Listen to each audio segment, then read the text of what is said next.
Before we moved here in 1970, I was teaching environmental studies at Northeastern Illinois State University. So moving to the country, it was natural to seek out or to learn about environmentally related issues and people and things.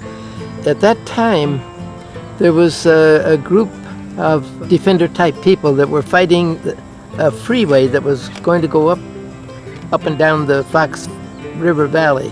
I think they called themselves at that time maybe Defenders of the Fox. And at the same time, there was a campaign going on for starting a conservation district in the county. So I put all that together and said, this is the place. And as the Defenders became an independent organization, focusing on a lot of things, not just the Fox Valley Freeway, we got involved and joined. And then when they sought applications for trustees for the conservation district, I applied for that and luckily got it. Can I tell you just a little anecdote? I've got it in my hip pocket. What a place to keep anecdotes. Judith Stockdale was very supportive of trying to stop that. She was the director of the Open Lands Project. But she said, you know, you need to get money. Let people donate money so that it can be used to campaign and make literature and everything. And that would be difficult for us because we're not-for-profit. And difficult maybe for the Conservation District or even the Defenders.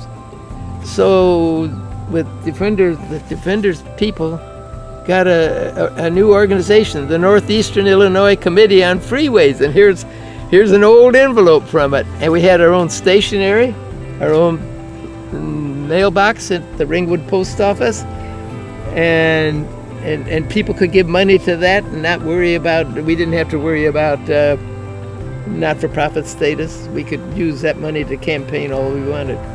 But that was an indication of how important that was to us.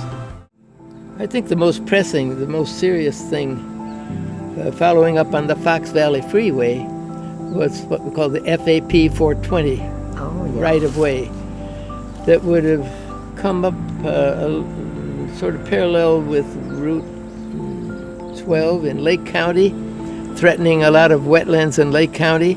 It would come in, and the state already bought the land just on the north edge of McHenry and then curve north and go right through the Conservation District's property there at Glacial Park.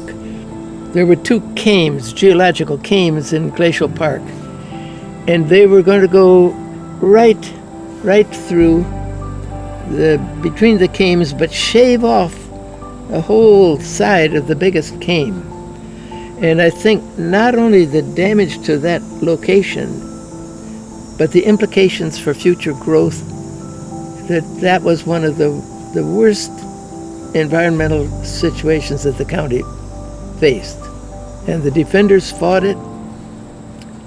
And we had support from Open Lands Project, the director Judith Stockdale, and they were opposed to it.